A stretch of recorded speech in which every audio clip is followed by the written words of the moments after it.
এইভাবে যদি কচুর শাক রান্না করে কাউকে খাওয়াতে পারেন, তাহলে আপনার রান্নার প্রশংসায় সে একদম পঞ্চমুখ হবে, আমি নিশ্চিত। কারণ আমি নিজেই এইভাবে রান্না করে সবার ভালোবাসা কুড়িয়েছি।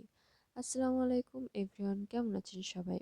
আজকে আপনাদের সাথে শেয়ার করব কিভাবে খুব মজা করে কচুর ডগা রান্না করা যায়।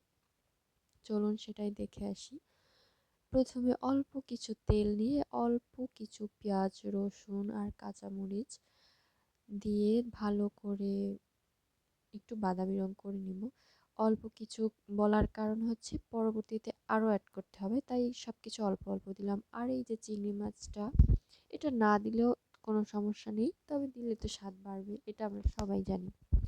তারপরে এই যে কচুর ডগাগুলো দিয়ে দিলাম, এগুলো হচ্ছে পানি কচুর ডগা। এ পর্যায়ে এটা এরকমভাবে অল্প একটু পানি দিয়ে ঢেকে দিলে এটা পানি আরও ছেড়ে দিবে এটা থেকে। তারপরে সেদ্ধ হওয়া পর্যন্ত অপেক্ষা করব। যখন একেবারে সেদ্ধ হয়ে যাবে, তখন এটাকে ভালোভাবে নেড়ে চেড়ে একদম পানিটা শুকিয়ে ভর্তা ভর্তা করে নিব, যেন আর পানি না থাকে। এরকম পর্যায়ে গিয়ে তারপরে এটা আলাদা করে ফেলতে হবে। আপনারা দেখতে থাকুন, তাহলেই বুঝতে পারবেন আমি কোন পর্যায়ে কিসের কথা বলছি।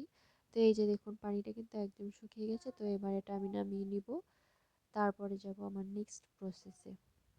তো এই পর্যায়ে আমি আবারও তেল ইউজ করব, কারণ আমি আগে অল্প কিছু তেল ইউজ করেছি, তাই এবারও অল্প একটু তেল ইউজ করে এখানে পেঁয়াজ, রসুন আর হচ্ছে শুকনো মরিচ দিয়ে দিব।